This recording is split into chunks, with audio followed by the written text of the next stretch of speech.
I have to be completely honest here. Do that. I unfortunately stopped watching football once my kids were born. Good for you. Obviously, it's tiring. No, good for you. It's a lot of wasted energy. Kids are family demanding. I grew up, my favorite player was Art Monk.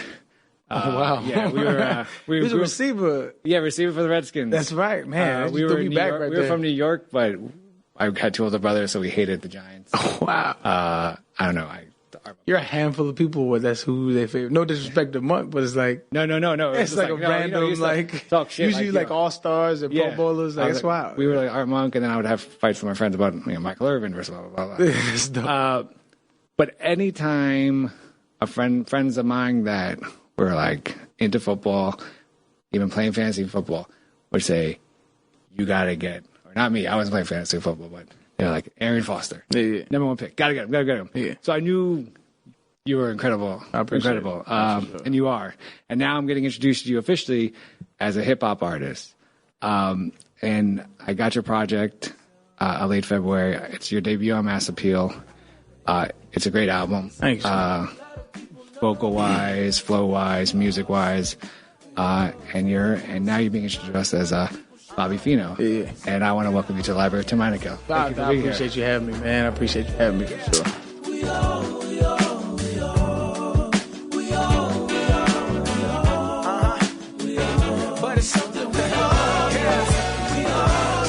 How can I argue with your feelings? How can emotions be wrong? They can't. That's why I wrote you this song. One of these days when you strong, man, truth is your bond. To yourself, and to yourself you belong. I'm here in whatever way that you need. So this is it. Like you said you talked about this, obviously in other interviews, that 7 years old, you started playing football. Mm-hmm. But you're now doing a different art form. So what were you listening to as a kid that kind of hip hop always spoke to you? And like, what was that album that said, all right, if this doesn't work out, I want to make this album? Got you. I never really thought about it like that, right? Like, I think we like to compartmentalize humans, right? And so it's like, if you go to the grocery store and like the person that's bagging your groceries, like they have goals, they have dreams, they have aspirations. They didn't grow up wanting to be a grocery bagger. That's where they found themselves. That's might be like, the conduit to the next part of their life. Everybody's like that. And if you view everybody like that, one, I feel like it would be more empathy in the world, but you'll start to view the world in a different light. And so it was never like music was on the back burner to me. I've been making music since I was 12 years old. Wow. Like I've been writing since I was 7. Granted, it was objectively horrible back then. But it's like, I was expressing myself as a young kid and the things that I saw. I remember, I grew up in a domestically violent household, and I remember writing a whole poem about me experiencing that stuff, seeing that as a young kid, like, and how it affects you. Like, so it was like I said, music was never on the back burner to me. It just wasn't my vehicle to get out of the situation that I was. And I knew football was like an immediate, like I knew I was better than everybody in my city. Right. I knew I was better. Like, I knew I had an opportunity. And so I pursued it. And so like when I was growing up, like to answer your question, I was inspired by a lot of stuff. My father was from South Central, he's from Carson, California. Oh, yeah. Bordered Compton. And that's where his side of the family from. My mother's side of the family from a small town called Springer, New Mexico, like one stoplight. And so it's like she grew up with a different kind of music taste, but they used to play vinyl records together, and I fell in love with music in general. So she used to play like the Eagles and Three Dog Night and Elton John, and my dad used to play Confunction and Earth, Wind & Fire and Parliament. Like that's the kind of pedigree I grew up around. I just grew up around love and music, and so it wasn't necessarily a genre that I fell in love with. It was more just like the storytelling aspect of it. Talk about you're from Albuquerque. Kind of talk about the music scene outside of home. Right. What were your friends kind of listening to? Was it just hip hop? Was it rock? Were you the most like kind of diverse in terms of genres of music that you're listening to amongst your friends? Right. I didn't really share like my musical taste with my friends like that, like as far as like how in depth it was. But like for like, we like as a kid, you follow whatever's trendy and was hot. But like for us, when I was growing up, like we were real into like the East Coast underground hip hop scene. Like I'm talking like lyricist lounge type stuff. Yeah. Like so, like I loved the lyricism of rap. Like I fell in love with Talib Kweli and Mos Def. Like that's the kind of the music I was influenced by. Like to start making music. Like so, I was like socially conscious. And then as you grow up, your taste changes, and you thirst for other things. I was listening to an episode of Now What. Man, appreciate it. With Snoop, and I think something that Snoop obviously is an incredible artist, incredible character, but something that kind of really stood out to me is you talked about kind of the importance of platform and how kind of people don't realize the power of their platform even when they're on it. Mm-hmm. How did you learn about the power of your platform and what was the decision making in terms of like what you wanted to do with it when you got to this height? I always look at my platform as like this. Like I never really view myself as like a super famous person, right? Like I'm not, right? I'm moderately recognizable. Like every now and then people will come up to me and say they appreciate what I did. But if there's any eyes on me, like the most important thing to me isn't that. The most important thing to me is when I'm gone. And like I'm laying in my box. Right. It's like when my kids looking down at me, like were they proud of the life that I led, and were they proud of the things that I taught them? And like that's the most important thing to me. Like whoever's in the front row of your funeral. Mm. You talked about writing lyrics. Yeah. When you were 12. Mm-hmm. I'm assuming much better than what I could do because I have. No, I'm pretty sure it's horrible. The funny story about that is you remember that hurricane that hit Houston around 2015, 16, something like that? Don't remember. Yeah, it was a big hurricane, and my house flooded 5 feet. It was 5 feet. It was 5 feet underwater, and we didn't know it was going to be that bad. And we went to my father's house where it was like north, and we knew that it wasn't going to hit that bad. But one of the things that got washed away was I had like I'm talking about a bag full of journals that I've been writing since I was that's tough. Probably 10 years old, and it was like horrible writing. It was like horrible, but it was like dope to see like where my mind was, right. And it was like I looked at them, and it was like really bad rhymes, but it was just dope to see like a young kid expressing himself. But it was funny. So, who was the first person that you kind of officially shared your? My sister. Okay. My sister. We shared a love, and that's kind of like a real bond in our relationship. Is like music. We love music, and like we share a bond of like a very common interest of like hip hop in general, about like what the culture should be portraying. And beautifully now she's an activist in Atlanta, and she's a school teacher. Oh, nice. And so she does a lot of grassroots work. She got a master's degree, and she's doing really good things in the community. And so a lot of that was centered in our upbringing and the love for hip hop. I listen to your music and you're not there's always that worry, right? He's like, oh, he's an ex NFL star who's trying to figure out, he's basically, he's capitalizing on his celebrity, like, but you listen to it and your flow is great. Your rhymes are great. Like I said, I think the music selection works really well with it. And then you also do stuff that I appreciate where you let the track breathe. Not to, you're just like, all right, I'm gonna let this, doesn't deserve a rhyme here. So can you take us into this like creative process for you? Mm-hmm. Are you listening to the beat? Are you writing? Or do you have a bunch of songs you already have and then you're waiting for that perfect beat? How does it work for you in terms of writing? So I always tell people, man, like regardless of if I put anything out or not, I'll be making music until I'm not here no more. It's not anything that, like I'm doing for a certain reason, like a notoriety standpoint. Like I love it. Like it's therapeutic. It's a part of who I am. I've always made music throughout my entire career. I made music. I just didn't think it was at the quality of level that I wanted to put into it. Right. That's why I never released anything while I was playing. But the process is like me, and it's like one of my dudes who lives with me. He's one of my best friends, and he lives with me.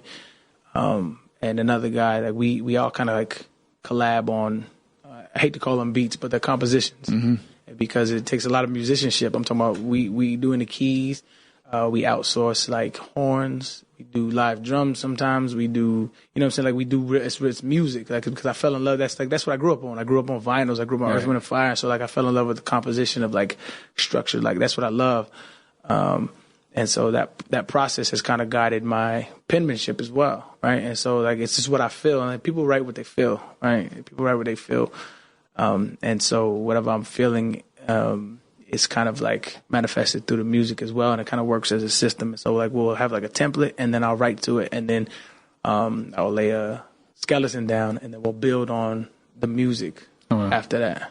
Yeah, I mean, I totally listen to your music, and there's definitely you could tell there's great equal care to not just the flow, but I care. No, I appreciate it, man. I appreciate you noticing. I want to take you to an older track, so to say, Suicide Note. Hey, that's what's crazy about. I'm gonna let you that's what's crazy about today's generation. That track came out. It's not older. No, no, that's a real thing, right? So it's like that came out in 2018. I know. It's 2019. I remember, like, it was like to put that album together as a Flamingo and Koval. About, right? So like it was my first project that I released, and it took around a good 11, 12 months to put it all together. I'm talking about we flew to Nashville. I got musicians, horns and strings and piano, and like real, like it took a lot of care and work to put into that album.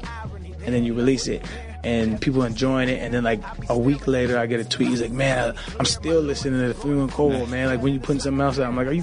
No. Like, what you?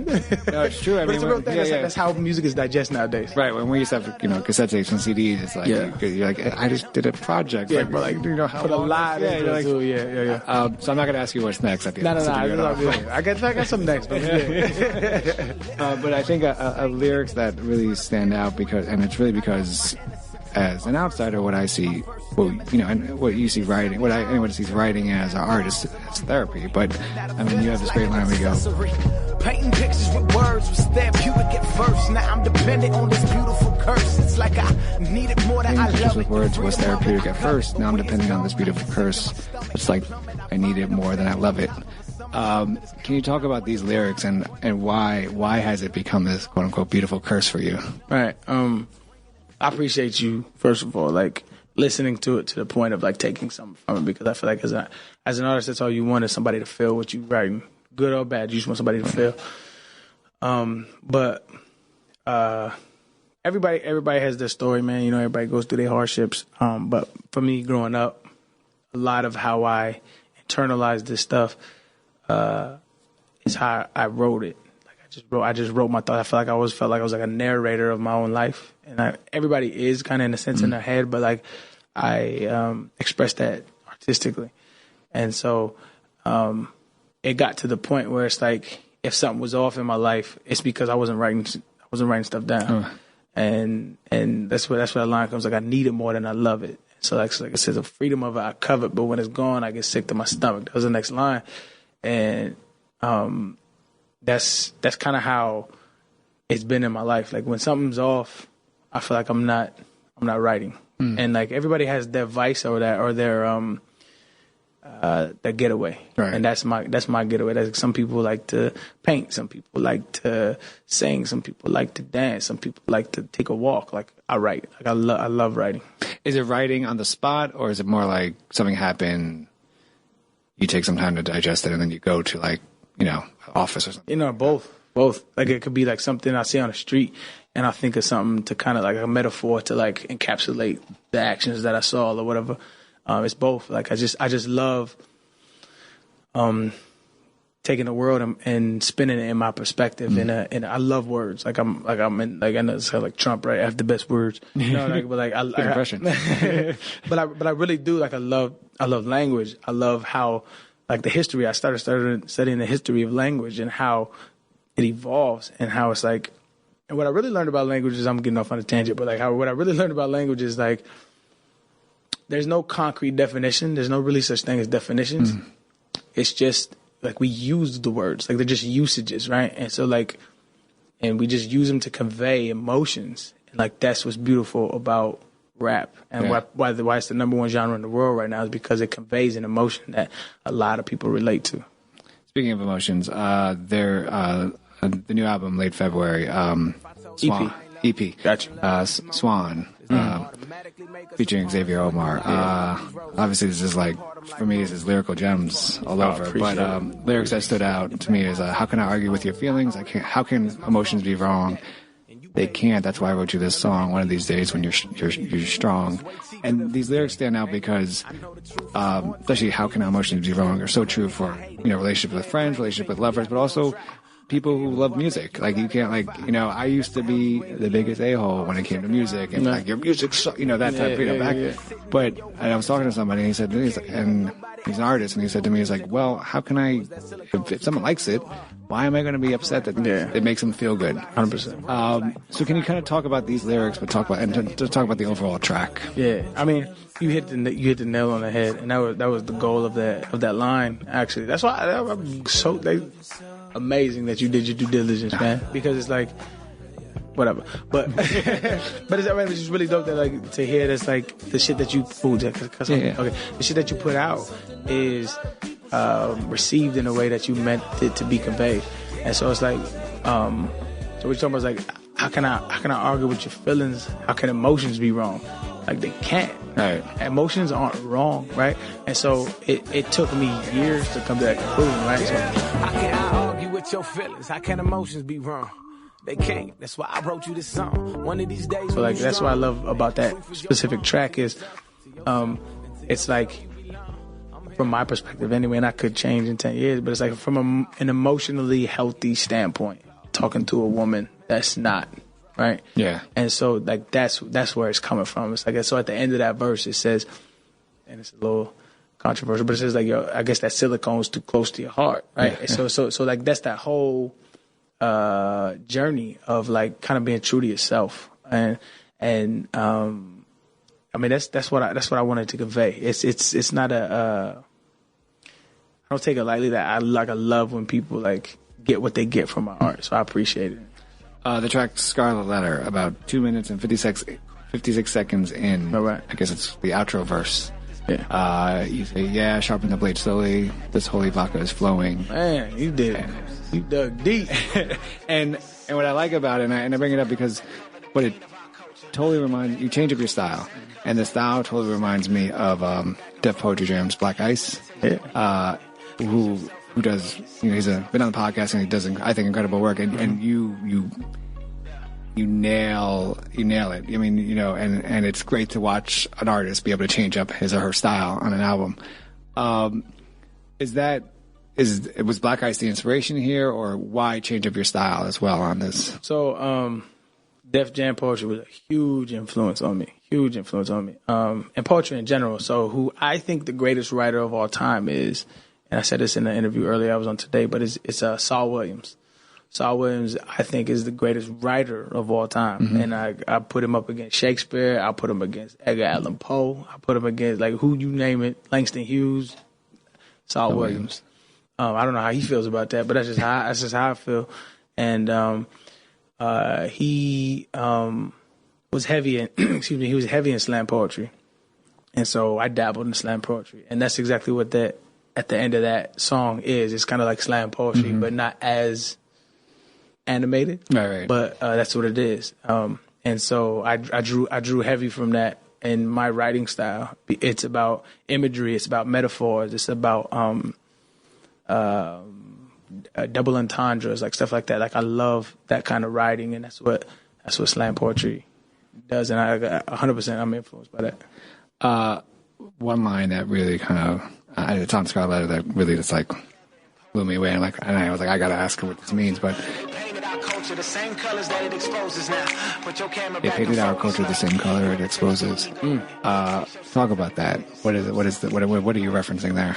That's a deeper line. So it says they painted our culture the same color it exposes. And so basically that line is kind of about accountability, but it's a deeper rooted issue.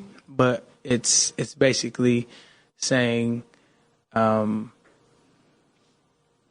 hop is in a weird state to me. Hip hop is in a funny state because it's driven by capitalism, right? Mm-hmm. Yeah. So that's not what it was born in. It was so it's kind of becoming the monster that it was made to destroy. Right?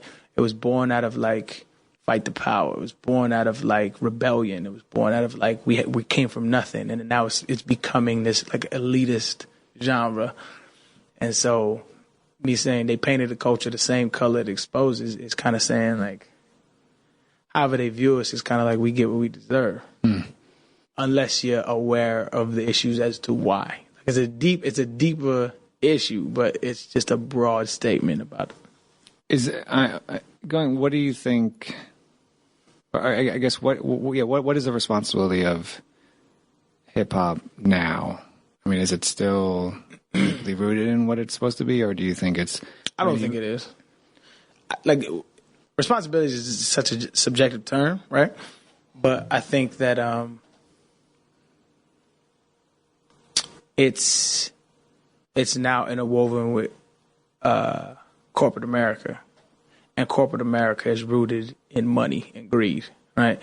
And if you listen to the music that's being made, that's exactly what it is. So that's what I said. It's become the mantra it was born to destroy, which is kind of a brilliant move by capitalism. But I mean, it's a whole political talk. But I mean, it celebrates. It celebrates elitism. It celebrates the stuff that actually holds our culture back, which is very ironic, right? Yeah. Like, so if you like hear diss tracks nowadays, it's like, I got more money or whatever the case may be, right? But if you look at like the Democratic primary debates, what is the Democratic primary debates about? It's like distribution of wealth, right? That's what that party is pushing. And so hip hop is kind of pushing this narrative of elitism and capitalism and get all this money. And the party that is supposedly writing policy to help these neighborhoods is the antithesis of that. It's conflicting, but I think it's the state we're in. Like, I mean, this is gonna get deep if you wanted to, but like, it already has. But no, I think that hip hop's responsibility now is to find an identity, right? Like you're real pro black, but you're real pro capitalism. I don't think those two things can coincide. And that's a whole nother conversation, but that's just mine. Do you think it's become? I mean, kind of like more what Dr. King said, it's becoming more of a class issue. 1,000%. Well, I think racism and classism are cousins. Right. They're not necessarily they're interwoven together. And I think conservatives love to bang the Dr. King drum. My kid in the same color with the difference. They love to bang that drum, but he was a socialist. Like, he was somebody who wanted distribution of wealth and equal opportunities for all people. But they never show that side of him, like letter from a Birmingham jail. Like they don't ever read that entire thing. And so hip hop has always been the voice for our culture, right? And now that it's the number one genre in the world, it's getting I feel like it's kind of getting diluted because especially and there's a lot of variables involved, but like if you look at like streaming and stuff like that, how that's kind of changed the game, and the quality of content I feel like kind of goes down because the demand for content is higher, right? So if like think about it, like if I put out an album in a week and somebody's like, man, what's next? Like, how are they digesting music, right? And so it's not just me. I know bigger artists feel it probably way more than I do. But if that's the mindset of the consumer, then you're in a position where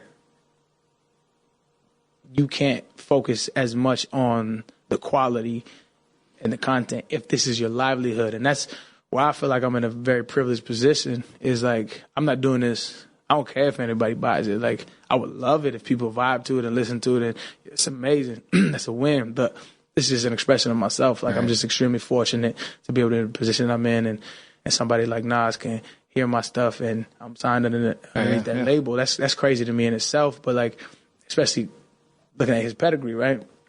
And so like all those things considered, I think that if you're a bigger artist, you should be a little more cognizant of the social aspects of the music that you're putting Yeah, I mean, it's. I mean, what a lot of artists say is that they if they want to make art, they can't be in this business because you know, I think Fairmont once said like he can't. It's just my guy. He's amazing. I mean, he's like, I can't make albums like I want to because like, I want a Black Thought on the album. I want so and so, and Black Thought is obviously really busy doing other things. So it's like, but it's hard to make a living off. Like you can't afford to work on an album.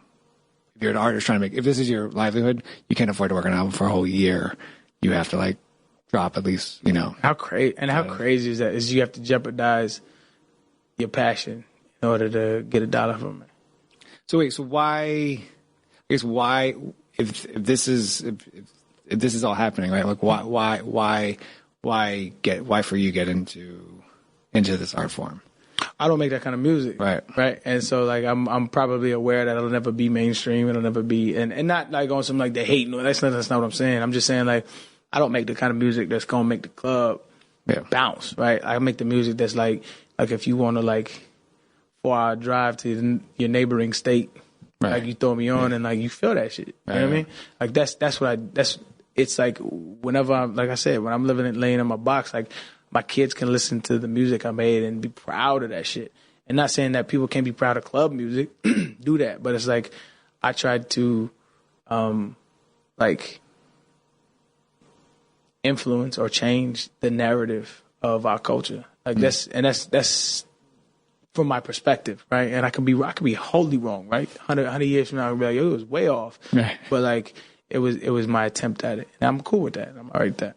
Is that a conversation that you have with other artists? You have with mass appeal artists? I mean, is that kind of like, do you see there's like a group of artists that are trying to make that push to kind of have hip hop go back to its roots and kind of take it back?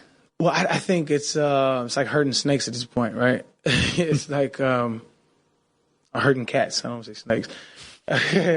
But it's like there's so much involved in making music now, right? Like it's like from a label's perspective, like they want a return on their investment. That's business. That's capitalism. That's America. Right. And so like when all of those factors start to get involved, there's a lot of pressure. There's people's jobs on the line. Like these business execs have kids and they got to feed their kids. And like, so it's like, I'm not necessarily blaming those people. It's like, it's a systemic issue. And so all I can, like I said, it's a very privileged position. Like I didn't need to sign with Mass Appeal, but I did it because it was authentic. They were interested. I was interested. And it just shows me that it's like, yo, the music that I'm making, it's legit. It's genuine. It's authentic.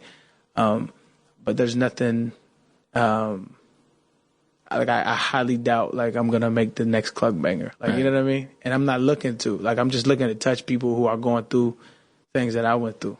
And to me, that's a win. You know what I mean? Yeah. But I'm gonna make the best music I can for sure. I would love if 1 million people bang the shit, but if it doesn't happen, yeah, man, I'm not gonna rap about chains. How do you go from? I mean, you come off, and your music comes off as very humble, right? I mean, and I ask this because you go from the leading rusher, for the Texans, and there, and then you're coming to this new venture, and you're not there, but you could probably, I would assume, but maybe I could be wrong, pull that card in a weird way to be like, all right, listen to my shit because you know who I was, what I did. How do you capitalism card? Yeah, exactly. You're right. You're like, because I got it. Yeah. How do you? I guess how do you humble yourself? I didn't grow up with money. Right, so I grew up in a household where, like I remember vividly, like a few times, man, my mom said, like, "Yo, we don't have any food tonight, so you just gotta go to bed." And so, like, those memories are etched in my brain, and they're not going anywhere. And so, I understood at a young age it wasn't about money; it was about the circumstance. Like, it is about money, but it's not, right? And so, like, when I got it, that's when it didn't heighten that feeling. Was that it changed people around you. And so, like, I've always tried to stay as authentic to myself as possible. And so coming into a new genre where I know I have the means to do what I want to do. I know I have the means to take care of myself and my family and change my family's trajectory. It's never something that was sexy to me. Like I never looked at Diddy or Hove or Drake or Kendrick or Cole and none. I shouldn't say Cole because he don't really rap about that stuff. But it's like Kanye or any of these cats that like promote that stuff as like man, that's cool that they rich, right? I never looked at it like that. I always looked at it like they didn't draw to. Like, I wasn't drawn to them because they were rich. I drew them because of their passion, their work, ambition, and their drive. And so it's never something that was appealing to me. It's not appealing to me. I think it's actually detrimental. Not talking about it because rap about your experience. Do express yourself how you want to express yourself. But for me, I feel like a lot of society is not able to distinguish like the farce from like reality. Right. So like when you see these people with these chains and these girls and these cars, like it's not reality. Those girls are trying to model. Like most of those cars are rented, right? The jewelry is probably rented, right? A lot of these people are in debt, right? Like so, like they don't understand the reality of the situation, and so that's an aspiration to them, and it was never to me because I understood real early on like how shit can depreciate. So to be honest, it's just like I understand economics. Like I understand how that world and how it works. Like I'm involved in many different businesses, and I understand how to operate in that world. Right. What's like the roots of the What Would They Do video years back, and it was all like rented. They would put like on the strobe rented car. 1,000%. Yeah, 1,000%. You look at the EP late February and the artwork, Flowers. And then you reference in, I think, majority of the tracks, there's one or two that you don't. You do reference roses or or flowers. What's the significance of flowers on this album? It's not necessarily metaphorical, but I think it's just not metaphorical for anything intentionally. But I think when you're talking about, I wanted to make an entire EP. It was going to be 7 songs, and there was a few I left off that I'm kind of regretting I didn't put on because they were dope as fuck. But made a judgment call. But when you talk about love in general, there's certain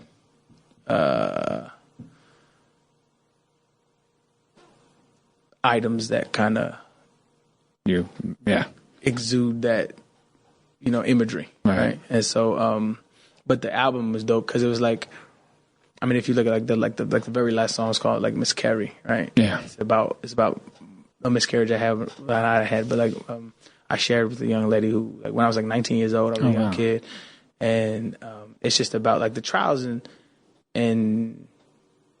the situations about like love, right? And so that was what this EP was about like the situations that I've been in my life about love in general, and so how it's like a bittersweet thing. So like the hanging of the roses is kind of that. Lastly, is there maybe a lyric on this album, this EP, that kind of either you're floored or blown away with that you wrote, like, oh crap, can't believe I did that shit, or even one that says like, this is kind of sums up what my mission was with this EP? Just the first couple bars of Miscarry is just dope to me, anyway. I said, because so the song's called Miscarry, and it's obviously an entendre off of miscarriage. Yeah. And it says, dear Miscarry, the situation was scary. 2 teenagers that was very in love, but love loses the life. To me, that's just so dope because it's like, I feel like everybody's experienced that. Like they had the one that got away. That's kind of exudes that as like love loses the life. That's dope to me. Like it's just kind of like, and that's kind of the epitome of the entire EP is like love loses the life. Like shit happens and you got to roll with it. And sometimes you do things that in hindsight weren't the best decision, but you're here and you got to deal with it. New EP is a late February. Bobby Feeno. Thank you so much for joining me on the library, Tim Einenkel. It's a great EP, and all your work is incredible. So man, I appreciate this is the most in-depth interview about my stuff. I think you're the only one that actually listened to my shit. That shit dope. I appreciate it, man. Much love, baby. Yes, sir. Yeah. They miscarried. This situation was scary. Two teenagers that was very in love, but love loses the life. A lot of times in this fight, I almost drowned in my vice. These tears mixed with my ice. This bottle gave me advice. Your mama sings and she writes. She probably wrote you a song. I haven't seen her in years. Don't know why, but it's wrong. I knew with you all along. Your daddy just wasn't strong. It's like one moment you here, the next second you gone. Hugging your mama for hours, trying to console her. You were supposed to bring us closer, instead brought us closure. Now we older, and I wonder if she has this boulder on her like I do. Like Mrs. Badu, love of my life. You would have been there for me, would have been there for you.